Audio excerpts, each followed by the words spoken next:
Story time with Captain Party. Let's see.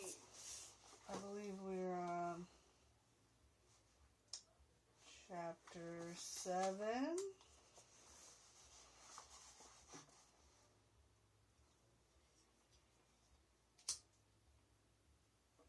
Let's get on back into this shit here.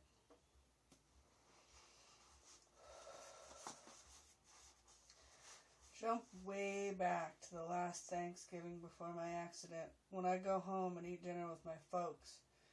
This is back when I still had a face, so I wasn't so confronted by solid food. On the dining room table, covering it all over, is a tablecloth. I don't remember. A really nice dark blue damask with a lace edge. This isn't something I'd expect my mom to buy, so I asked, did somebody give this to her? Mom's just pulling up to the table and unfolding her blue damask napkin with everything steaming between us. Her, me, and my dad. The sweet potatoes under their layers of marshmallows. The big brown turkey. The rolls are inside a quilted cozy sewed to look like a hen. And you lift the wings to take a roll out. There's a cut glass tray of sweet pickles and celery filled with peanut butter. Give what? My mom says.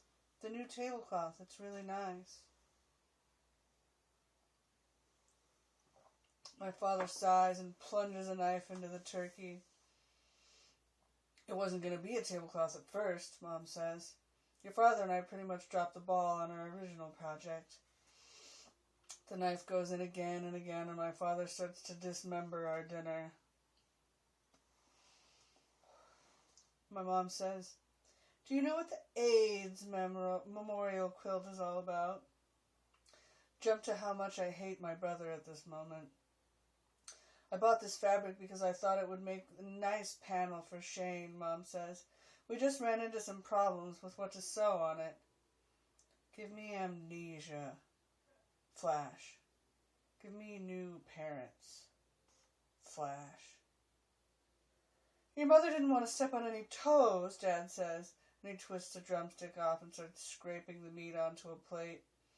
With gay stuff, you have to be so careful since everything means something in secret code. I mean, we didn't want to give people the wrong idea.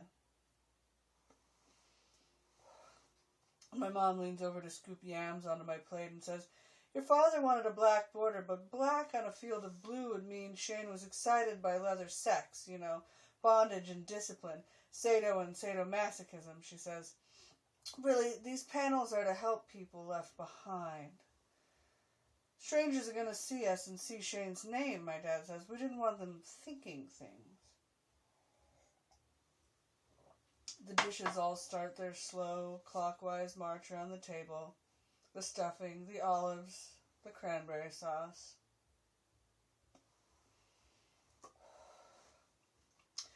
I wanted pink triangles, but all the panels that have pink triangles, my mom says. It's the Nazi symbol for homosexuals, she says. All the panels have pink triangles, my mom says. It's the Nazi symbol for homosexuals, she says. Your father suggested black triangles, but that would mean Shane was a lesbian. It looks like the female pubic hair, the black triangle does. My father says, then I wanted a green border, but it turns out that would mean Shane was a male prostitute. And my mom says, we almost chose a red border, but that would mean fisting. And brown would mean either scat or rimming, and we really just couldn't figure out which one. Yellow, my father says, means water sports. A lighter shade of blue, Mom says, would just mean regular oral sex. Regular white, my father says, would mean anal, and white could also mean Shane was excited by men wearing underwear. He says, I can't remember which. And my mom passes me the quilted chicken with the rolls still warm inside.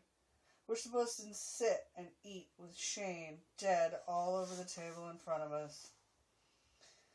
Finally, we just gave up, my mom says, and I made a nice tablecloth out of the material.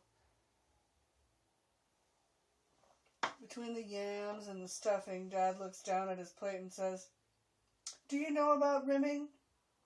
I know it isn't table talk. And fisting, my mom asks. I say, I know. I don't mention Manus and his vocational porno magazines. We sit there, all of us, around a blue shroud, with the turkey more like a big dead baked animal than ever, the stuffing chock full of organs you can still recognize, the heart and gizzard and liver, the gravy thick with cooked fat and blood. The flour centerpiece could be a casket spray. "Would you pass the butter, please?" my mother says. To my father she says, "Do you know what feltching is?" This is too much. Shane's dead, but he's more the center of attention than he ever was, and my folks wonder why I never come home, and this is why.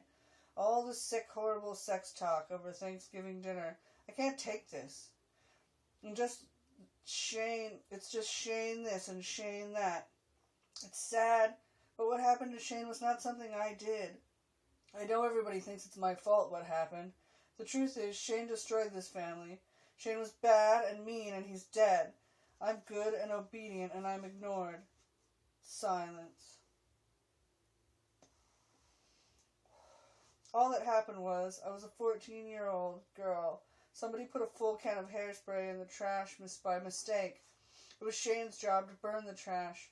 He was 15. He was dumping the kitchen trash into the burning barrel while the bathroom trash was on fire, and the hairspray exploded. It was an accident. Silence. Now what I wanted my folks to talk about was me. I'd tell them how Evie and me were shooting a new infomercial. My modeling career was taking off. I wanted to tell them about my new boyfriend, Manus, but no. Whether he's good or bad, alive or dead, Shane still gets all the attention, and all I ever get is angry. Listen, I say. This just blurts out. Me, I say. I'm the last child you people have left alive, so you better start paying some attention to me. Silence. Feltching. I lower my voice. I'm calm now. Feltching is when a man fucks you up the butt without a rubber, and he shoots his load, and then he plants his mouth on your anus, and then he sucks out his own warm sperm, plus whatever lubricant and feces are present. That's feltching. It may, or may not, I add, include kissing you to pass the sperm and fecal matter into your mouth. Silence. Give me control. Give me calm. Give me restraint. Flash. The yams are just the way I like them. Sugary sweet, but crunchy on top. The stuffing's a little dry. I pass my mother the butter.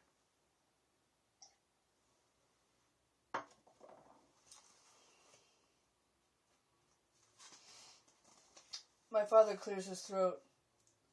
Bump, he says. I think fletching is the word your mother meant.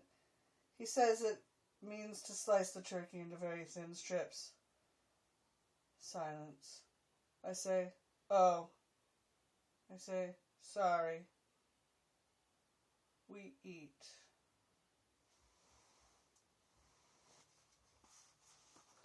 That's our chapter for this evening.